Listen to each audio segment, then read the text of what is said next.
नमस्कार, मैं रविश Kumar. Prime time देखते देखते जरा घर में पूछ लीजिए कि प्याज कैसे किलो लेकर आए हैं, नहीं तो बाद में चेक कर लीजिए। महाराष्ट्र के नासिक की मंडियों में प्याज की कीमत 5 रुपए क्विंटल तक पहुंच गई है, यानी 5 पैसे में 1 किलो प्याज। ये गड़बड़ी अधिक उत्पादन की है, वितरण व्यवस्था की है, बिचौलियों की हेराफेरी की है, क्या है, इस पर समय समय पर हम लोग मीडिया में से लेकर जानकारों तक बहस होती रहती है। मूल बात यह है कि किसानों ने तय किया है कि प्याज को खेतों में फेंक देंगे ताकि सड़कर खाद बन जाए। जो किसान 1 क्विंटल प्याज उगाने में 650 से 700 रुपए लगा दे और उसे दाम मिले 5 पैसे 1 किलो के, तो उसके दिल पर क्या गुजरेगी। आड़ती भी आगे 4 रुपए प्रति किलो प्याज बेच रहे हैं। 5 पैसे भाव से किसानों को मिल रहा है और 4 रुपए के भाव से थोक व्यापारियों को मिल रहा है, जो बाद में खुदरा बाजार के जरिए अलग अलग मंडियों में पहुंचते होंगे, जो 15 से 25 किलो तक हो जाते हैं। 5 पैसे किलो प्याज यहां से 1278 किलोमीटर दूर नासिक की लासलगांव मंडी में मिल रहा है। जहां से मैं ये खबर पढ़ रहा हूं, वहां से 21 किलोमीटर दूर गाजियाबाद के इंदिरापुरम में लगने वाले मंगल बाजार में 20 रुपए किलो प्याज बिका है। इस समस्या का समाधान किसी ऐप से हो सकेगा या होगा ही नहीं, इस सवाल को छोड़ते हुए हम आगे बढ़ जाते हैं। भारत की कुछ समस्याएं सनातन होती जा रही हैं, समय कोई सा भी हो। उन्होंने कसम खा लिया है कि समस्याएं जो हैं वो कभी नहीं हल होंगी, वहीं की वहीं रहेंगी। तो हम प्याज को छोड़ते हैं, दही हांडी का लोड उठा लेते हैं और इसकी फिक्र में अपनी एक शाम समर्पित कर देते हैं कि मुंबई और महाराष्ट्र में दही हांडी का जो जलवा था वो अब वैसा नहीं रहेगा। तो फिर क्या होगा? क्या वो जलवा हमेशा से वैसा ही था जो अब कहा जा रहा है कि वैसा नहीं हुआ तो मजा नहीं आएगा? मसलन आदमी के कंधे पर आदमी, उसके कंधे पर फिर आदमी, करते करते गोविंदाओं की 9-9 मंजिल इमारत खड़ी हो जाती है। आप पिरामिड कह सकते हैं, जो सबसे ऊपर होता है वो ऊपर बंधी मटकी तोड़ता है। लेकिन जब से इनाम की राशि बढ़ती गई, नेताओं की दिलचस्पी आ गई, दही हांडी की ऊंचाई ऊपर होती चली गई। इसके नतीजे में यह हुआ कि गोविंदा गिरने लगे, चोट आने लगी, मरने भी लगे और शारीरिक नुकसान स्थायी रूप से होने लगा। सबसे ऊपर बच्चे होते थे तो उनकी जान जोखिम में पड़ने लगी। लिहाजा स्वाति सायाजी पाटिल ने बॉम्बे हाईकोर्ट में अपील कर दी। 2014 में हाईकोर्ट ने कहा कि दही हांडी की ऊंचाई 20 फुट से ज्यादा नहीं, 18 साल से कम उम्र के किशोर इसमें हिस्सा नहीं लेंगे और इसे लेकर सुप्रीम कोर्ट में चुनौती दी गई, मगर सुप्रीम कोर्ट ने हाईकोर्ट के फैसले को खारिज नहीं किया। इस कारण मुंबई सहित पूरे महाराष्ट्र में इस बात को लेकर उत्सुकता है, बेचैनी भी है कि जन्माष्टमी के दिन गोविंदा क्या करेंगे। लेकिन पहले सोचा कि पता करते हैं कि दही हांडी की टीम बनती कैसे है, इसमें कितने लोग होते हैं, कौन इन्हें प्रशिक्षित करता है। यह सब जानने के लिए हमने बाल गोपाल मित्र मंडल मुंबई के कोच हैं निखिल कदम से बात की फोन पर। निखिल कदम ने बताया कि हर मंडल में 1 या 2 कोच होते हैं जो ट्रेनिंग देने का काम करते हैं कि कैसे ऊपर चढ़ना है। उन्होंने बताया कि 1 महीना पहले से हम अभ्यास शुरू करते हैं। मंडल के गोविंदा रात को 9 बजे के बाद जमा होते हैं और 1.5-2 घंटे अभ्यास करते हैं। ये जो पिरामिड आप स्क्रीन पर देख रहे हैं, इन्हें स्थानीय जुबान में 5 तल, 6 तल, 7 तल, 8 तल या 9 तल कहा जाता है। तल मतलब ऊंचाई, जैसे आप 1 तल्ला 2 तल्ला मकान बोलते हैं। 6 तल दही हांडी लगाने के लिए 100 से 150 लोगों की जरूरत होती है। सबसे पहले नीचे 8 लोग होते हैं बेस में, इसके ऊपर 5 लोग, फिर 3 लोग, फिर 3 के ऊपर 1-1 करके 3-2 करके ऐसे लोग पहुंचते हैं। सबको एक दूसरे के ऊपर चढ़ाने के बगल में आदमी इंसानों की एक सीढ़ी भी होती है। ये सीढ़ी गोविंदा ही बनाते हैं, ये घेरा बनाते हैं और इनके कंधे पर चढ़ते हुए गोविंदा पिरामिड के ऊपर चढ़ जाते हैं। आसपास के मोहल्ले से ये जमा होते हैं और अभ्यास चालू करते हैं। फिर दही हांडी से 1-2 दिन पहले अपना रूट तय करते हैं कि किस रूट से जाना है ताकि ज्यादा से ज्यादा दही हांडी कवर कर सके। मतलब यह हुआ कि ट्रक या बस किराए पर लिया, नए टी-शर्ट बनवाए, उसका खर्चा सब मिलाकर 1 लाख रुपया तक ये लोग अपना खर्चा करते हैं। फिर 2 लोग आगे निकलते हैं, बताते हैं कहां कहां दही हांडी हो रही है। उनकी सूचना पर इनकी टीम पहुंचती है और सलामी देती है। सलामी का मतलब यह हुआ कि अगर टीम ने सफलतापूर्वक हांडी ना भी तोड़ी तो 6 तल या 7 तल बना लिया तो आयोजक इनाम में 500 रुपए से लेकर 1000, 10,000, 20,000 कुछ भी दे सकता है। कहीं कहीं ज्यादा भी होता है, जरूरी नहीं कि हर टीम हांडी तोड़े ही। हांडी तोड़ने के लिए आपको 9 तल बनाने होंगे। सभी दही हांडी वाले 9 तल के खेल में शामिल नहीं होते हैं। निखिल कदम ने बताया कि पूरा दिन कवर करने के बाद भी हम इनाम की राशि के तौर पर 30 से 40 हजार ही बटोर पाते हैं। जो हम लगाते हैं कम ही पाते हैं, बस जुनून के लिए ऐसा करते हैं। सुप्रीम कोर्ट ने कहा कि दही हांडी वाले 20 फुट से ऊंचे नहीं जा सकते हैं। अब इसे लेकर राजनीतिक विवाद हो रहा है, जैसा जलीकट्टू के समय तमिलनाडु में हुआ था, वहां भी चुनाव था, इधर भी चुनाव की बात हो रही है कि शिवसेना, मनसे और बीजेपी सुप्रीम कोर्ट को स्थानीय परंपरा में हस्तक्षेप नहीं करना चाहिए, ऐसी उनकी अलग अलग जबान में राय आ रही है। ये सरकार का काम है। महाराष्ट्र सरकार ने भी कहा है कि हम अदालत के निर्देशों का पालन करेंगे। हांडी मंडलों का कहना है कि अगर हांडी ऊपर नहीं लटकी तो रोमांच चला जाएगा। लेकिन क्या आयोजक कानून तोड़ने का जोखिम उठाएंगे या पुलिस कार्रवाई करेगी, ये दो सवाल है। महाराष्ट्र सरकार के खेल विभाग ने दही हांडी को एडवेंचर स्पोर्ट्स का दर्जा दिया है। जो घायल हुए हैं या होते हैं उनका क्या कहना है, हमने भिवंडी के एक गोविंदा नागेश भोईर साहब से बात की। नागेश बचपन से ही हांडी फोड़ते आ रहे थे, लेकिन 2009 में जब वो 21-22 साल के थे तो 6 तल से गिर गए। नागेश की गर्दन के नीचे का पूरा हिस्सा पैरालाइज्ड हो गया। वे 2009 से ही बिस्तर पर हैं। नागेश का अभी तक 8 ऑपरेशन हो चुका है और 3 और ऑपरेशन होने हैं। अभी तक 35 लाख रुपए लग गए हैं और आगे के ऑपरेशन का खर्चा 10 लाख तक आ सकता है। उनका कहना है कि हांडी फूटने के बाद सब गणपति में मशगूल हो जाते हैं, कोई देखने तक नहीं आता कि जो गोविंदा गिरे हैं उनकी क्या स्थिति है।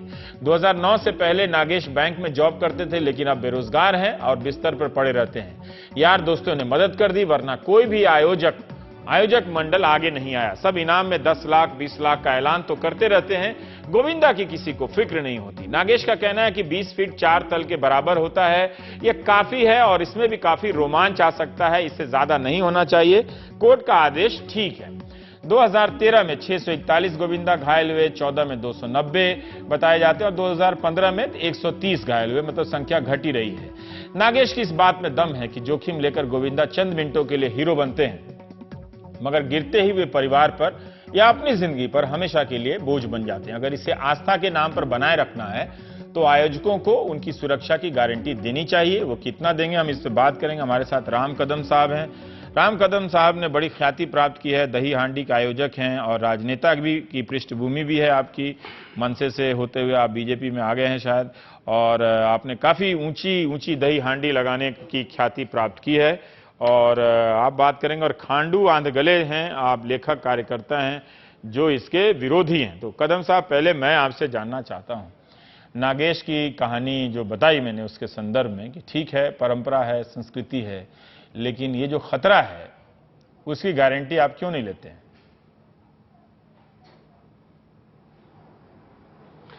नहीं रवि जी, निश्चित तौर पे आपने जो प्रश्न पूछा है, बड़ी स्पष्टता के साथ मैं आपको प्रारंभ में ये बता दूं कि हांडी के पूरे दिन भर में सभी इसका आनंद लेते हैं।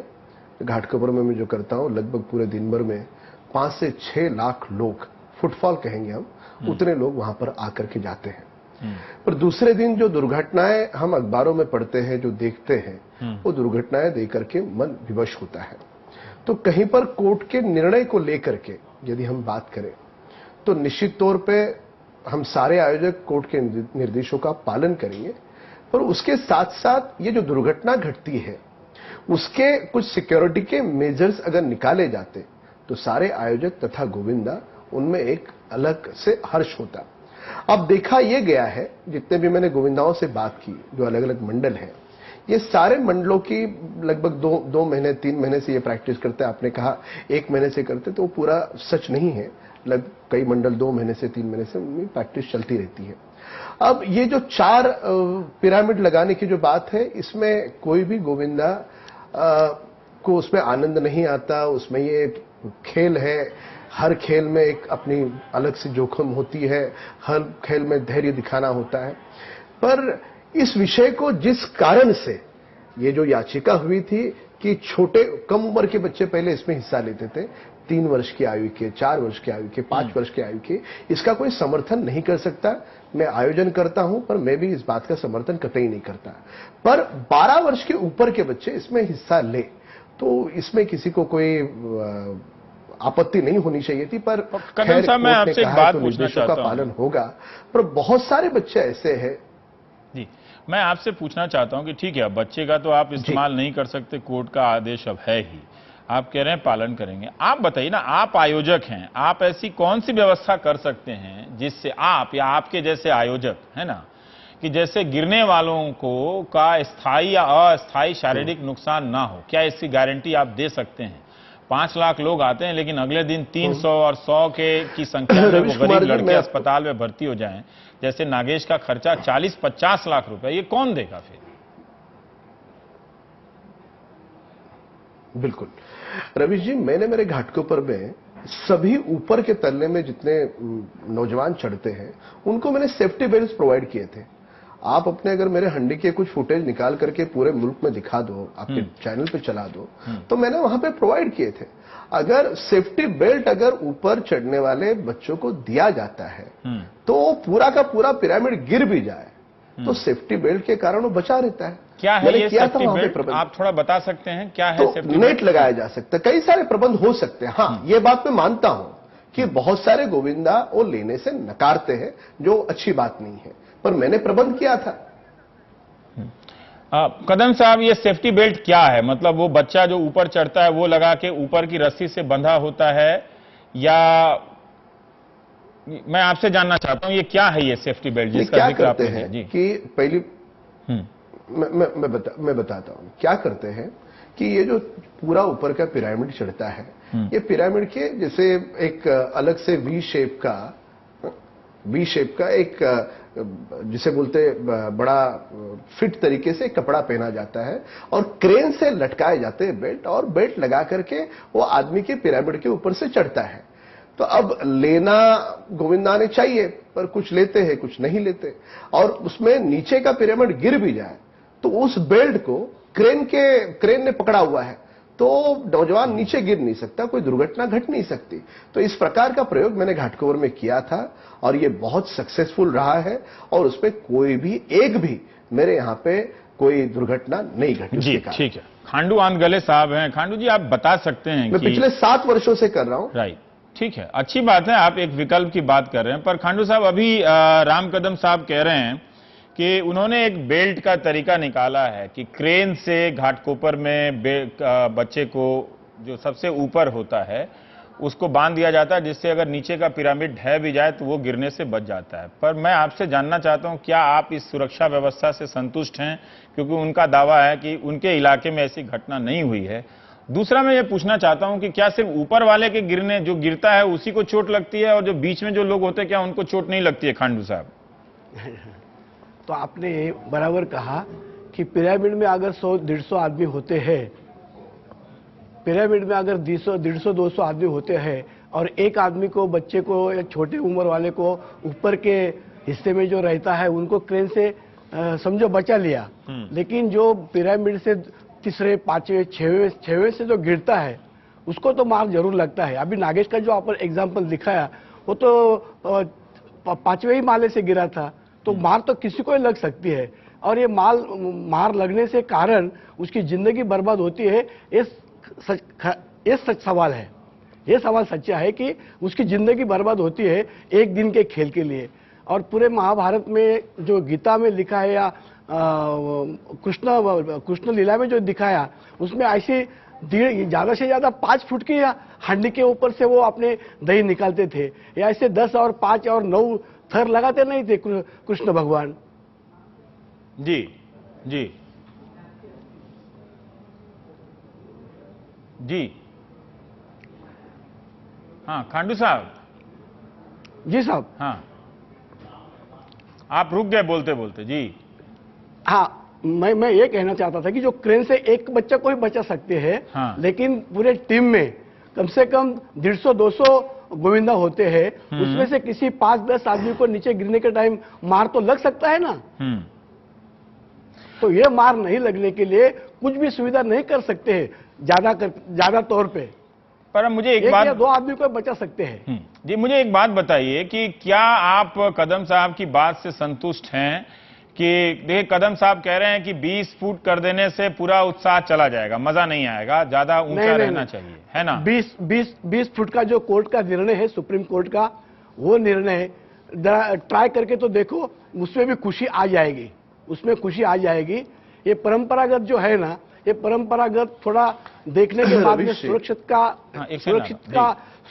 जो है उसका अपन आदर करना चाहिए जी, आदमी को बचाना चाहिए। कदम साहब, देखिए ये सवाल जलीकट्टू के समय में भी आया था कि सांस्कृतिक परंपराओं में अदालतें किस हद तक दखल देंगी, ठीक है, लेकिन जानवरों के साथ वहां अत्याचार हो रहा था तो वो सवाल वहां उठा था, तो सुप्रीम कोर्ट ने उसको नहीं माना, जबकि केंद्र सरकार ने नोटिफिकेशन भी जारी किया कि जलीकट्टू करेंगे, लेकिन नहीं हुआ। उसको खारिज कर दिया कोर्ट ने। मैं ये जानना चाहता हूं कि ठीक है, अदालत को ये एक सवाल है कि कितना करना चाहिए, लेकिन आप बताइए ना कि अगर सरकार हस्तक्षेप ना करे, जैसा आप खुद ही कह रहे हैं कि बहुत सारे गोविंदा मानते नहीं हैं, सुरक्षा के उपाय अपनाते नहीं हैं, तो फिर सरकार स्लैश अदालत क्या करे या नागरिक लोग इसमें किस तरह से हस्तक्षेप करें? आज आप 9 फीट कर रहे हैं, कोई प्रमाण तो है नहीं कि 9 फुट पे ही संस्कृति इसकी शुरुआत हुई थी, कल कोई 20 फुट कर देगा, कल को कोई उससे 9 तल से ज्यादा 12 तल कर देगा, तो कहां कहां तक ये जोखिम लेते रहेंगे कदम साहब? रविश जी, आप जो कह रहे हैं बिल्कुल सही है। इस पर कुछ चीजों पर पाबंदियां होनी चाहिए, इस बात से मैं बिल्कुल सहमत हूं। जैसे पहले मैं खुद अनुभव कर चुका हूं कि 3, 3.5, 4 साल के बच्चे इसमें हिस्सा लेते थे और बिल्कुल वो 6, आप जो जिसे तल्ला कह रहे हैं, 6 थर, 8 थर, 9 थर पर भी छोटे छोटे बच्चे चढ़ते थे। वो किसी को मंजूर नहीं है। मैं आयोजन करता था, मैं मेरे यहाँ पे रोकता था उस विषय को। तो कुछ पाबंदियां जरूर होनी चाहिए, एक आयोजनकर्ता करके यहां पे मैं पक्ष रख रहा हूं। पर अब जिस प्रकार की पाबंदियां आ रही है कि 18 साल के नीचे का बच्चा खेल नहीं सकता, ये मैं आयोजनकर्ता के रूप में नहीं, जो खेल में हिस्सा लेने वाले गोविंदा है उनसे मैंने बात की है, उनकी यहां पर मैं उनका मंतव्य यहां पे रख रहा हूं। तो 12 साल के ऊपर के बच्चे खेलना चाहते हैं। कौन से खेल में साहस नहीं होता? समुद्र में तैरने में भी साहस है, लोग बंगी जंपिंग करते, स्काई डाइविंग करते, गिरियारोहण करते, हर विषय में साहस है। महाराष्ट्र गवर्नमेंट ने इसे खेल की श्रेणी में लाया, साहसिक खेल की श्रेणी में लाया। कुछ पाबंदियां जरूर हो, पर जिस प्रकार का महाराष्ट्र में पूरे गोविंदाओं में माहौल है, वो माहौल लगभग ये खेल समाप्त हो गया, इस प्रकार का है। कल दिन भर महाराष्ट्र में कार्यक्रम चलेगा, आप देखो, एनडीटीवी भी चलाएगी। तो पहले गए साल के पहले की हंडी और कल होने वाली हंडी, इसमें लगभग आप 95% इसमें से इसकी जान निकल गई है, इस प्रकार का आपको चित्र दिखेगा। कोई कुछ भी कहे, मैं कहता हूं कि वहां पर अगर यदि मैं कह रहा हूं घाटकों पर में 5-5, 6-6 लाख लोग, किसी सभा में गाड़ियां भेजने के बाद, पैसे बटोरने के बाद भी लाख लोग जमा नहीं होते, यह अनुभव रहा है। पर ये गोविंदा खुद अपने खर्चे से लोग देखने को आते हैं, ठीक बात, लोगों को आनंद आता है उसमें। तो गोविंदा खुद खेलने को आते हैं, लोगों को आनंद आता है उसमें। पूरे देश भर में टीआरपी खुल करके होता है, जम करके होता है, टीवी पे दिखाते हैं, लोग घरों में बैठ करके भी देखते हैं। तो ये खेल है, ये साहसिक खेल है। कुछ पाबंदियां जरूर हो, पर जिस प्रकार की पाबंदियां अब आई है, उस पाबंदियों को देख करके आयोजनकर्ता तथा गोविंदा खुश नहीं है, नाराज है। पर न्यायालय के निर्णय का हमें सम्मान करना होता है। हम पूरी तरह से उनके निर्देश का पालन करेंगे। खांडू साहब, इसमें कदम साहब की एक बात में व्यवहारिकता दिखती है कि किसी बहुत सारे साहसिक खेल होते हैं तो उसमें तो ऐसा कहीं प्रतिबंध तो है नहीं कि 18 साल से कम के बच्चे नहीं करेंगे। जैसे बंजी जंपिंग है या और भी साहसिक खेल हैं, स्कूलों में प्रोत्साहित किए जाते हैं, उन पे किसी तरह का प्रतिबंध नहीं है। स्काई डाइविंग है। तो कदम साहब की इस बात में एक व्यवहारिकता दिखती है। अब वो जो कह रहे हैं कि सुरक्षा के मानक बनाए जाने चाहिए, तो क्यों ना इसकी तरफ कदम बढ़ाया जाए? या आपकी तरफ से लगता है कि कोर्ट ने जो किया है वो अंतिम ही है? लेकिन इस बात का आप कैसे जवाब देते हैं कि 12 साल का बच्चा अगर खेलना चाहता है, समंदर में तैरने से भी डूब सकता है, तो ना तैरा जाए? कदम साहब के बात का मैं आदर करता हूं, लेकिन एक बात कहना चाहता हूं कि जो गुरुत्वाकर्षण है, ग्रेविटी जो है वो ग्रेविटी के कारण जो ऊपर से नीचे कोई चीज नीचे आ जाती है तो पर पाउंड पर स्क्वायर फुट उसका वेट बढ़ जाता है। तो समुद्र में तैरना या क्रिकेट के ग्राउंड पे खेलना तो वो जमीन पे उनके पैर रहते हैं, लेकिन ग्रेविटी के अगेंस्ट में जब अपन नीचे आ जाते हैं तो अपना वेट प्लस उसका नीचे का खिंचाव, इसमें से ज्यादा मार लग जाता है।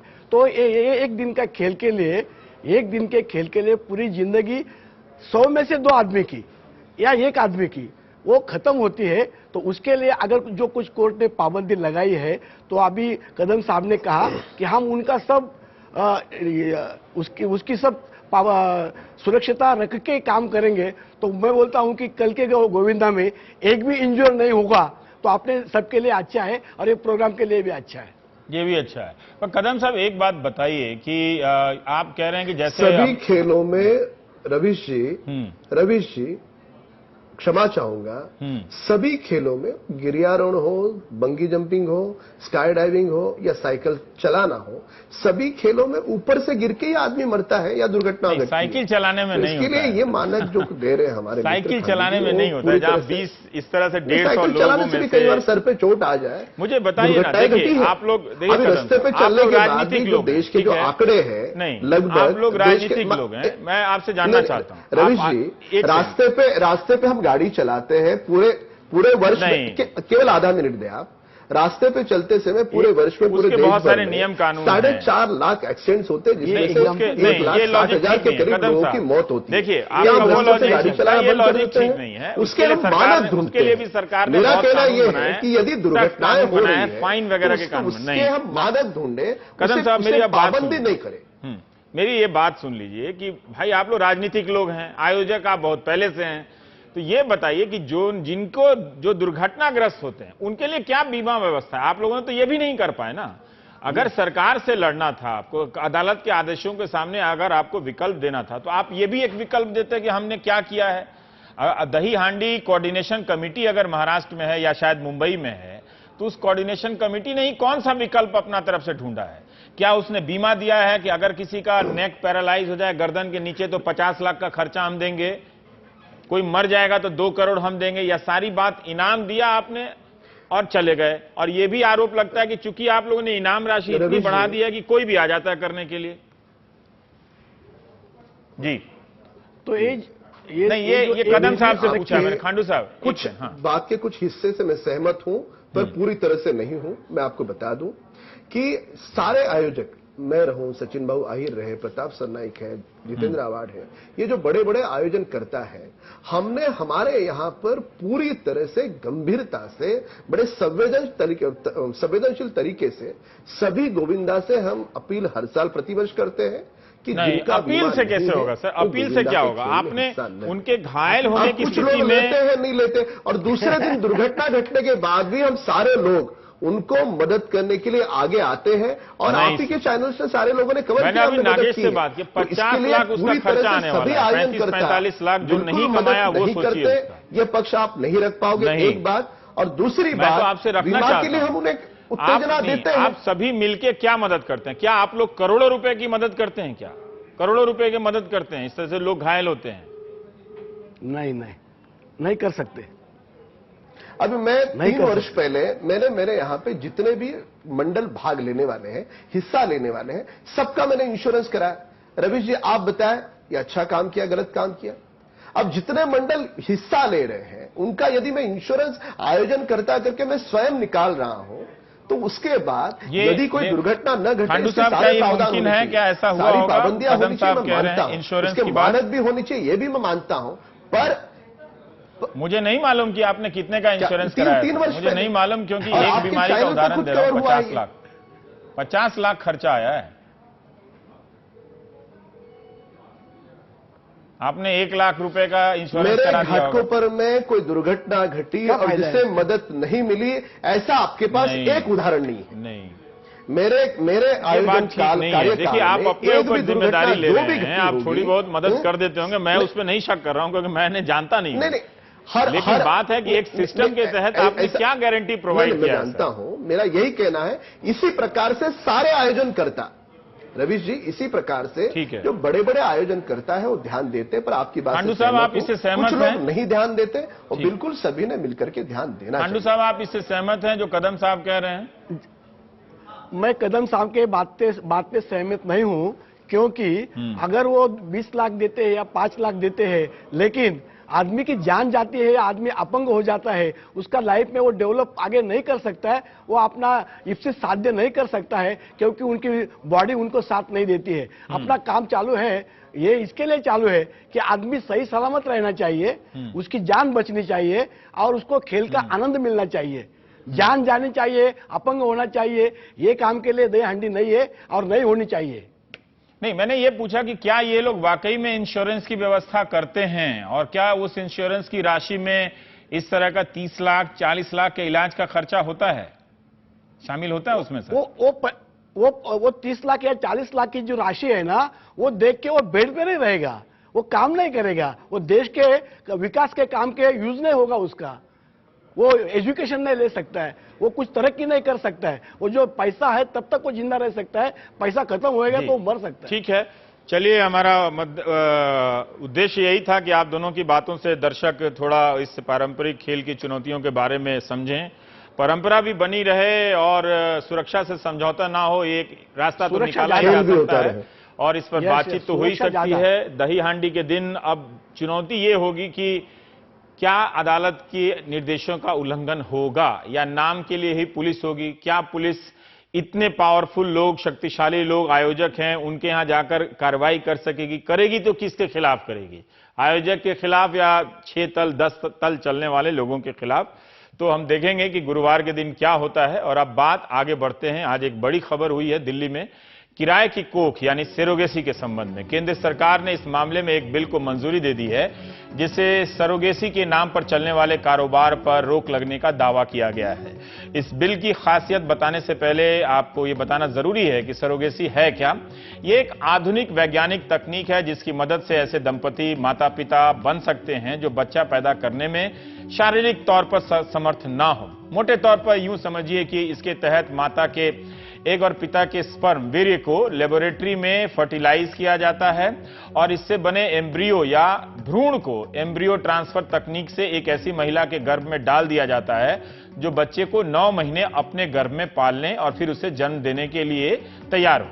यह तकनीक माता पिता बनने के ख्वाहिशमंद लोगों के लिए बहुत कारगर मानी जाती है, लेकिन समय के साथ साथ इसका दुरुपयोग भी हुआ है। यह मामला सामने आया है। हालत यह हो गई कि सरोगेसी के नाम पर करोड़ों रुपए का कारोबार चलने लगा है और यह अपने असली मकसद से भटक रहा है।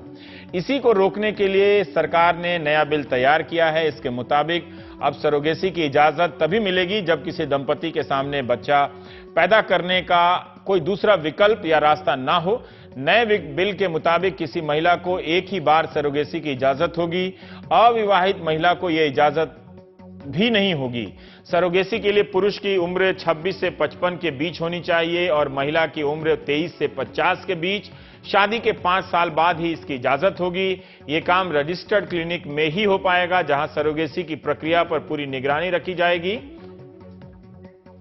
गरीब महिलाओं की गुर्बत का नाजायज फायदा उठाते हुए महिलाओं की कोख खरीदी जाने लगी है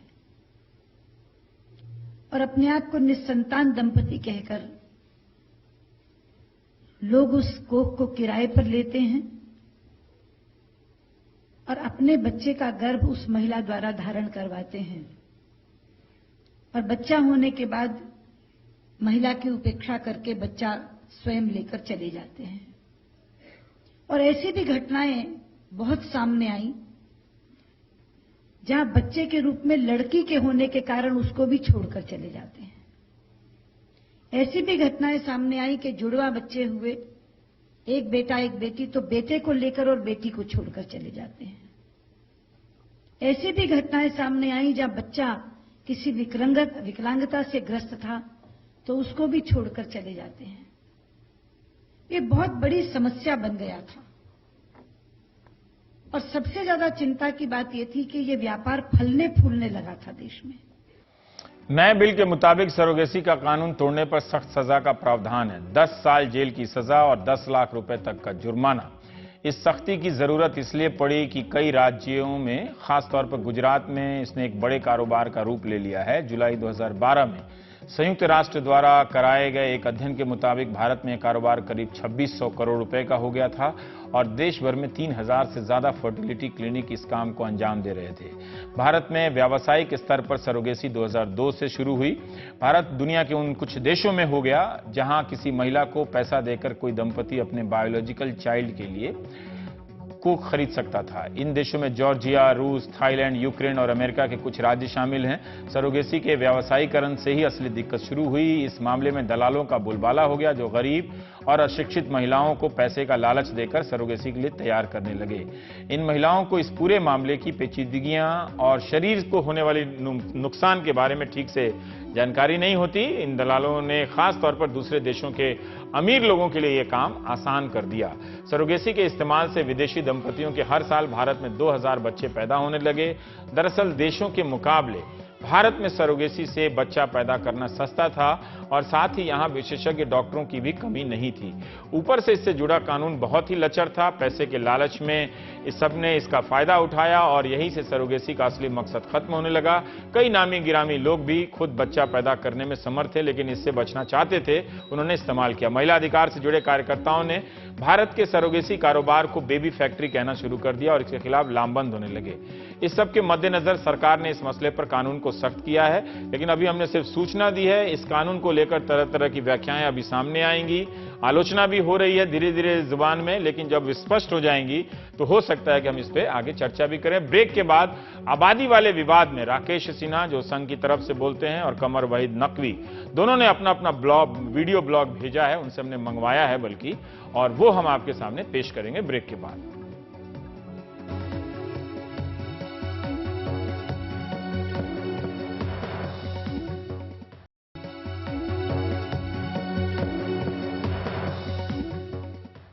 की आबादी को लेकर देश में कई तरह की राजनीति हो रही है, पर्दे के पीछे भी और पर्दे के सामने भी, और कई तरह की भ्रांतियां भी फैलाई जा रही हैं, कई तरह के आंकड़े दिए जा रहे हैं। सबसे जरूरी यह जानना है कि ये आंकड़े कहां से आ रहे हैं।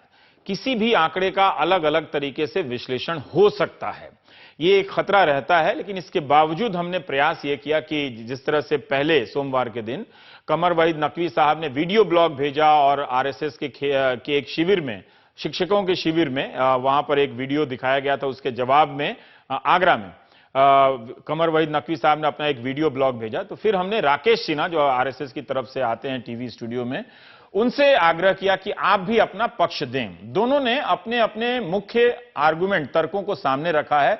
सारे आर्गुमेंट, तर्क हमने शामिल नहीं किए हैं। तो 5-5, 6-6 मिनट का तर्क राकेश सिन्हा ने भेजा, जो राकेश ने भेजा वो हमने नकवी साहब से साझा किया और नकवी साहब ने फिर उस पर जवाब दिया। तो पहले आप इन दोनों को सुनिए, अलग अलग सुनिए और आगे भी जानते रहिए कि विवाद क्या है, इससे जुड़े सवाल क्या हैं, सच्चाई क्या है और भ्रम क्या है, भ्रामक बातें क्या हैं। देखिए, मुस्लिम जनसंख्या की वृद्धि का जहां तक प्रश्न है, पूरी दुनिया में इस पर विमर्श हो रहा है। प्यू नाम की एक संस्था ने जो रिसर्च किया है, उसने दिखाया है कि मुस्लिम जनसंख्या संसार में 2010 की तुलना में 2030 में 35% बढ़ेगी और यूरोप में 2010 से 2030 के बीच में ये दुगनी हो जाएगी। 29 मिलियन मुस्लिम्स यूरोप में हैं, वो 58 मिलियन हो जाएंगे। और यह वृद्धि दर खास करके फ्रांस और जर्मनी में भी चौंकाने वाला है, जहाँ के मुसलमानों के पास शिक्षा भी है और तरक्की भी है। जर्मनी में मुस्लिम जनसंख्या का अनुपात 5% है, जो बढ़कर 7.1% हो जाएगा। फ्रांस में 7.5% से बढ़कर वो 10.3% हो जाएंगे। भारत में जहां तक सवाल है, 1901 की जनगणना से लेकर आज तक की जनगणना तक, 2011 की जनगणना तक लगातार मुस्लिम जनसंख्या हिंदुओं की तुलना में बढ़ती रही है। उसका वृद्धि दर हिंदुओं की तुलना में अधिक रहा है।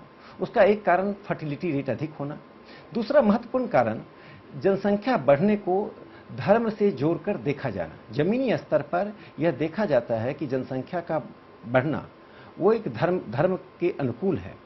सच्चर कमेटी ने राजमोहन सेठी को यह काम सौंपा था। राजमोहन सेठी ने एक सर्वे के बाद यह निष्कर्ष निकाला कि जिन लोगों के पास अधिक बच्चे हैं, गरीबी भी है, शिक्षा भी है, लेकिन एक धर्म भी कारण है। मैं बता दूं कि भारत में 1951 में हिंदुओं की जनसंख्या 84% थी, जो घटकर 2011 में 79% हो गई। दूसरी ओर मुसलमानों की जनसंख्या 9% 1951 में थी, वो बढ़कर लगभग 14% से अधिक हो गई। तो हिंदुओं की जनसंख्या का शेयर 5% घटा है और मुसलमानों का शेयर 5% बढ़ा है। एक जो महत्वपूर्ण पक्ष है कि हिंदू जनसंख्या की वृद्धि दर औसत वृद्धि दर की तुलना में कम है। देश में औसत वृद्धि दर 17.72% है और हिंदू जनसंख्या 2011 में 16.75% की दर से बढ़ी, जबकि मुस्लिम जनसंख्या 24.64% की दर से बढ़ी। एक बात बार बार कहा जा रहा है कि मुस्लिम जनसंख्या की वृद्धि दर पहले की तुलना में कम है। मैं मानता हूं कि इसके पहले 29%, 32% मुस्लिम जनसंख्या बढ़ रही थी, अब 24% हो गई है, लेकिन औसत जनसंख्या की तुलना में अभी भी 7% अधिक है। हिंदुओं की तुलना में लगभग 8% अधिक है। तो यह गैप बहुत ही महत्वपूर्ण है, जो कि एक डेमोग्राफिक इम्बैलेंस तैयार करता है। और यहाँ एक ध्यान देने योग्य बात यह है कि यह सिर्फ एवरेज नहीं है। उत्तर, दक्षिण, पूर्व, पश्चिम सभी प्रांतों में मुस्लिम जनसंख्या हिंदुओं की तुलना में अधिक बढ़ रही है, फर्टिलिटी रेट अधिक है। उत्तर प्रदेश में और बिहार में हिंदू जनसंख्या 2011 में 80% से नीचे हो गया है। केरल में जहां पर हिंदू जनसंख्या 1991 से लेकर 2011 के बीच में 9% बढ़ी है, वहीं मुस्लिम जनसंख्या 30% के रेट से बढ़ी है। केरल में उनका शेयर 23.33 से 26.56% हो गया है, जबकि हिंदू जनसंख्या 57% से घटकर 54% हो गई है। इसी तरह से नॉर्थ ईस्ट में एक चौंकाने वाली स्थिति है। असम में और में 10.89% की दर से हिंदू जनसंख्या 1991 से 2011 के बीच बढ़ी, जबकि मुस्लिम जनसंख्या 29.59% की दर से बढ़ी।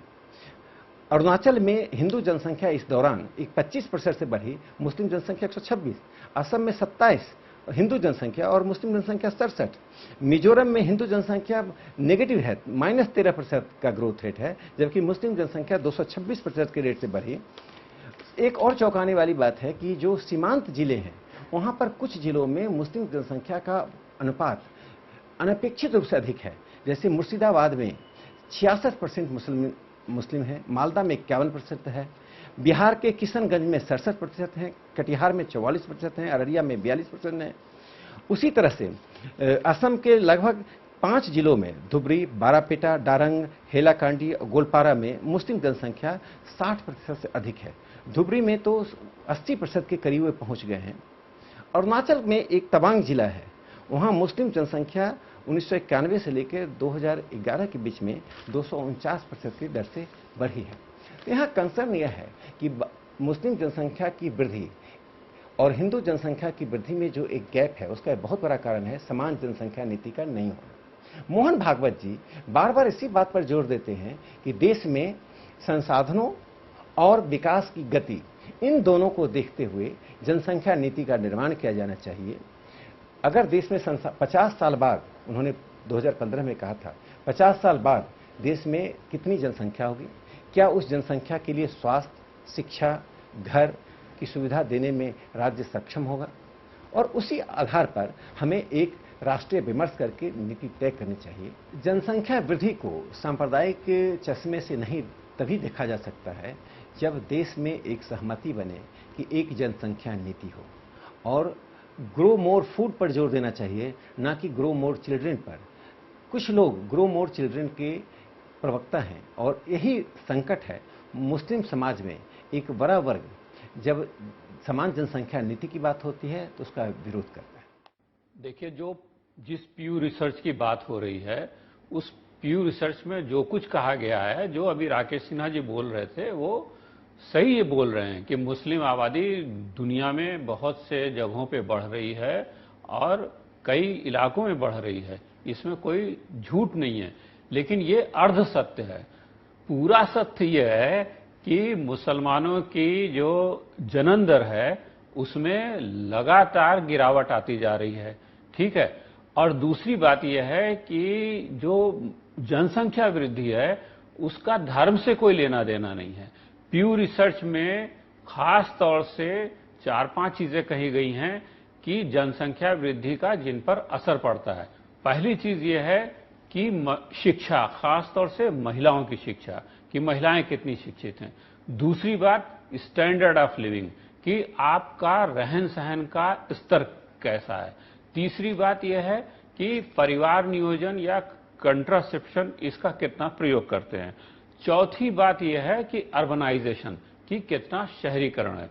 ये 4 फैक्टर हैं, और इन 4 फैक्टर के आधार पे प्यू रिसर्च का निष्कर्ष है कि जिन इलाकों में ये चारों फैक्टर अनुकूल हैं, वहां जनसंख्या में वृद्धि की दर बड़ी कम रही। प्यू रिसर्च ने 8 ऐसे मुस्लिम देशों का उल्लेख किया है जहां महिलाओं की शिक्षा लगभग ना के बराबर है। वहां पर जो जन्म दर है वो 5 के आसपास है, यानी एक महिला औसतन 5 बच्चे जन्म देती है। लेकिन 9 ऐसे मुस्लिम देश हैं जहां मुस्लिम लड़कियों को पर्याप्त शिक्षा मिलती है, कॉलेज तक शिक्षा मिलती है। वहां जो जन्म दर है वो 2 से थोड़ी ही ऊपर है, यानी वो जो सामान्य लोग हैं उनके बराबर वो बच्चे पैदा करती है। कारण यह है कि वो शिक्षित हैं, कारण यह है कि वो परिवार नियोजन के तरीकों को अपनाती हैं। तो ये फैक्टर है। दूसरी बात एक और मैं कहूंगा आपको, प्यू रिसर्च का एक जो फर्टिलिटी रेट का एक ग्राफिक है, वो ग्राफिक देखिए, उसमें है, और ये बहुत महत्वपूर्ण है, मैं बहुत लंबा नहीं बोलूंगा, लेकिन 1990-95 में मुस्लिम देशों का फर्टिलिटी रेट 4.3 था। उसी दौरान नॉन मुस्लिम लेकिन कम विकसित देशों का फर्टिलिटी रेट 3.3 था, और जो विकसित देश हैं नॉन मुस्लिम, उनका फर्टिलिटी रेट 1.7 था। अब प्यू का जो प्रोजेक्शन है, जो भविष्यवाणी है, उसका कहना है कि 2030-35 तक मुस्लिम देशों का फर्टिलिटी रेट 2.3 हो जाएगा, जबकि कम विकसित गैर मुस्लिम देशों का फर्टिलिटी रेट 2.1 रहेगा, और विकसित गैर मुस्लिम देशों का फर्टिलिटी रेट 1.7 रहेगा। बड़ी यहां महत्वपूर्ण बात है कि जो विकसित देशों का फर्टिलिटी रेट है वो 90-95 से में 1.7 था, वो 2030-35 में भी 1.7 रहने वाला है। लेकिन जो कम विकसित देश हैं गैर मुस्लिम, उनका फर्टिलिटी रेट 3.3 था 90-95 में, जो घट के 2030-35 में 2.1 होने वाला है। और जो मुस्लिम देश हैं उनका फर्टिलिटी रेट 90-95 में 4.3 था, जो 2030-35 में घटकर 2.3 होने वाला है। तो आप देखें कि सबसे ज्यादा गिरावट जनन दर में मुसलमान देशों में ही आ रही है। अब जर्मनी में क्या आबादी बढ़ रही है, अमेरिका में क्या आबादी बढ़ रही है, फ्रांस में क्या आबादी बढ़ रही है, इसकी चिंता संघ परिवार को तो होनी नहीं चाहिए, इसकी चिंता जर्मनों को होनी चाहिए, फ्रांस के लोगों को होनी चाहिए, अमेरिका के लोगों को होना चाहिए। दूसरा आंकड़ा बहुत चौंकाने वाला है कि पाकिस्तान और सऊदी अरब में सबसे फास्टेस्ट ग्रोइंग रिलीजन हिंदुइज्म है। इसी तरह से थाईलैंड, बेल्जियम, आयरलैंड, ऑस्ट्रेलिया और ग्रीस, इन देशों में हिंदुओं की आबादी बढ़ने वाली। तो कहने का मतलब ये कि इसका ये मतलब नहीं कि हिंदू एक दिन इतना बढ़ जाएंगे वहां पर कि वो हिंदू राष्ट्र हो जाएगा, ऐसा नहीं है। देश के 24 राज्यों में जनन दर रिप्लेसमेंट लेवल 2.1 पर आ गई है। रिप्लेसमेंट लेवल वो होता है कि यानी कि अगर उससे 2.1 अगर जनन दर से कम लोग बच्चे पैदा होंगे तो आबादी घटने लगेगी। तो कुल 5 राज्य ऐसे हैं जो जनन दर जिनकी बहुत ऊंची है। वो 5 राज्य कौन से हैं जरा जान लीजिए। बिहार है, उत्तर प्रदेश है, मध्य प्रदेश है, उसके बाद झारखंड है, छत्तीसगढ़ है। यानी सारे के सारे ये उत्तर भारत के राज्य हैं, जबकि दक्षिण भारत के राज्यों में जनन दर 2 से नीचे है, ऑलरेडी 2 से नीचे है। दूसरी बात कि जो भारत के शहरी इलाके हैं, भारत के शहरी इलाकों में जनन दर 1.8 है, यानी रिप्लेसमेंट लेवल 2.1 से काफी नीचे। आपको आश्चर्य होगा, पश्चिम बंगाल जहां पे मुसलमानों की बड़ी आबादी है, वहां पे फर्टिलिटी रेट 1.7 है, बहुत ही कम है। क्यों? क्योंकि काफी आबादी वहां से रोजी रोजगार के लिए दूसरे इलाकों में चली गई। जनसंख्या के जो तमाम आंकड़े दिए जा रहे हैं कि इस राज्य में हिंदुओं की जनसंख्या बहुत कम हो गई, मुसलमानों की बहुत बढ़ गई, ये सारे आंकड़े सही हैं। बहुत से राज्यों में ऐसा असंतुलन हुआ है। लेकिन फिर मैं ये कहूंगा कि भाई इसका धर्म से कोई लेना देना नहीं है, ये सामाजिक और आर्थिक स्थितियों के कारण ऐसा होता है। मिसाल के तौर पर आपको एक मिसाल दूं कि भाई बिहार में जो हिंदुओं की जनसंख्या वृद्धि दर है, उसके मुकाबले तमिलनाडु के हिंदुओं की जनसंख्या वृद्धि दर आधी क्यों है? दूसरी बात, जो केरल के मुसलमानों की जनसंख्या वृद्धि दर है, उसके मुकाबले उत्तर प्रदेश के मुसलमानों की जनसंख्या वृद्धि दर दुगनी क्यों है? तो इसका बिल्कुल साफ मतलब है कि दक्षिण के राज्यों में जो सामान्य तौर पर जनसंख्या को लेकर के चेतना आई है, और वो उत्तर भारत के राज्यों में नहीं है।